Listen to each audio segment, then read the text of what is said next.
Hello, this is how I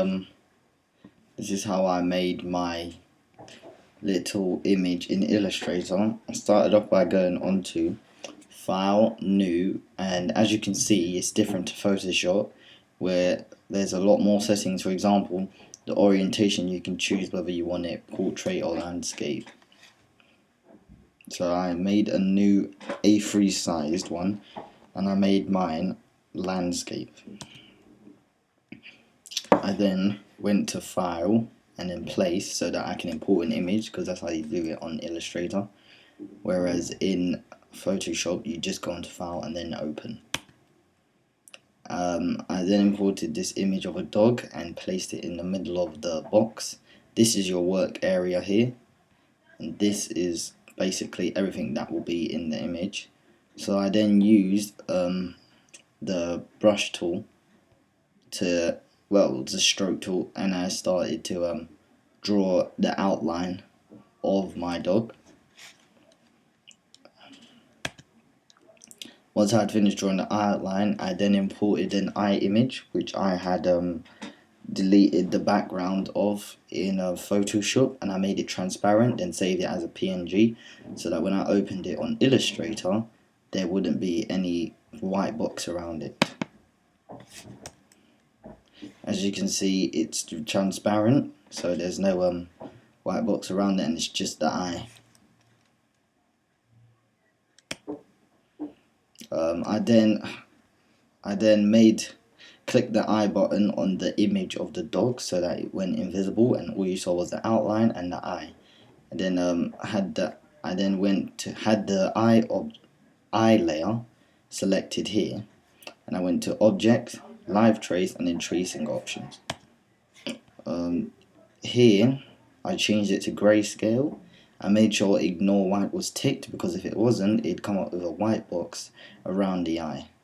I then also changed the settings. For example, I made the max colors 6, and then I clicked OK. Now, as you can see, it made it black and white, and it traced around it. So now it's a vector. So if I was to zoom it, if I was to increase the size of it, it wouldn't pixelate. I then duplicated it, and I went to Object, Transform, and then Reflect, and I clicked Reflect so that I could flip it over, and then they were the same on each side, so that it'd be more equal, rather than going through it again, resizing it, and then going through the live trace again. I then did the same. I got a nose from an actual dog and I cut it out and I put it on the transparent background and saved it as a PNG.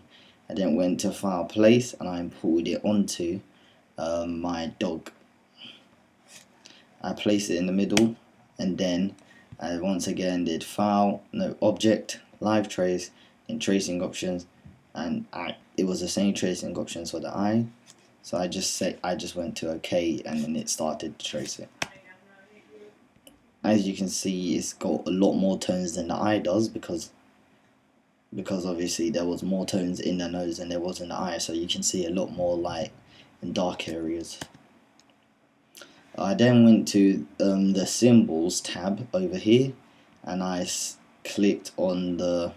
went to the Symbols library, and I selected the Florid Vector Pack, and I started to put some of those onto my dog. I then went on to Dotted Patterns Vectors, and I selected this little pattern here, and I made sure it was as big as the dog's face. I then put it to the bottom. I made it the bottom layer, so it was behind all of these layers, and then I put the opacity down. And then I went on to the Shape Builder tool, and I selected my nose.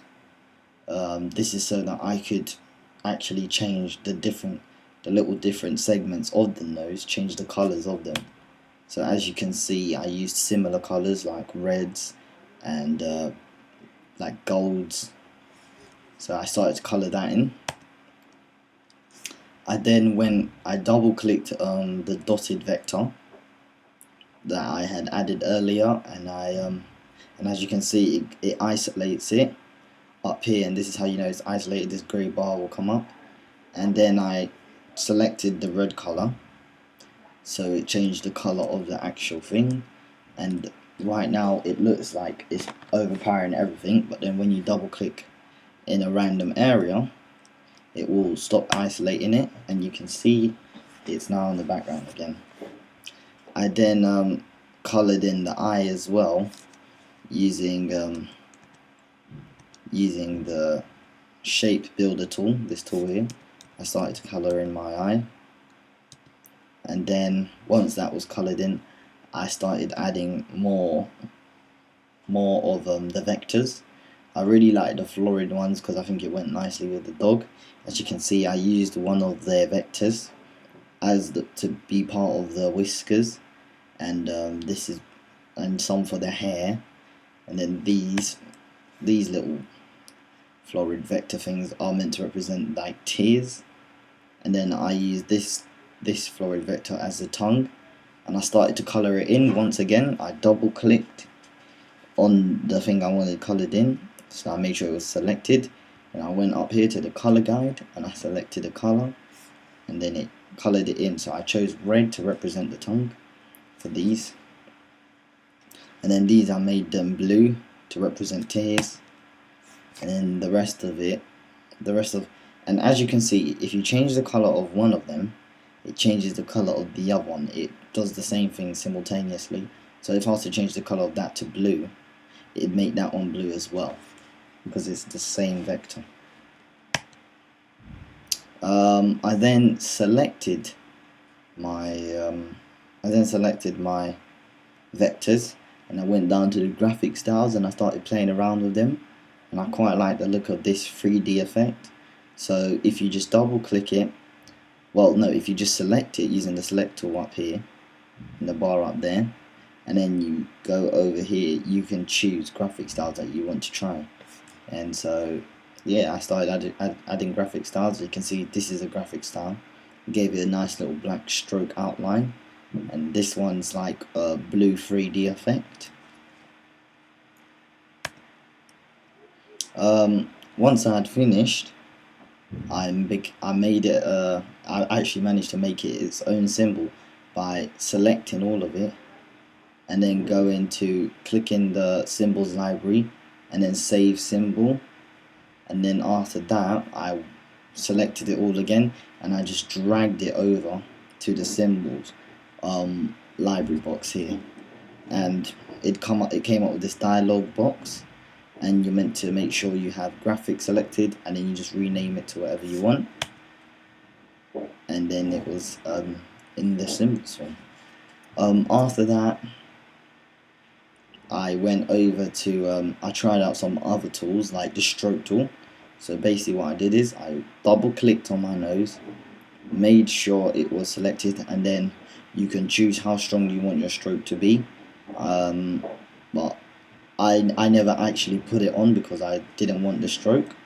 What I did do though is I made sure the nose was selected, and I went over to transparency, which is these two intertwining circles, and I put the opacity down, and I think it looked quite nice because it showed off the whiskers in the background as well, the nice little vector. So I think that worked very well. Another thing I also did was I wasn't very happy with the shape of my dog, so what I did is I double clicked the outline of the dog, and then I used this arrow here, and I selected the path, and then you see these little squares here, they're actually the anchors, and what you could do is you could move them to change the shape of your dog, and then these are the handles, and you could also modify those to change the shape of the drawing if you weren't happy with one of the lines, for example. And that is all. I think that Illustrator is a bit more difficult than Photoshop, but the benefits of Illustrator is that it uses vectors, and not rasters or pixels like Photoshop.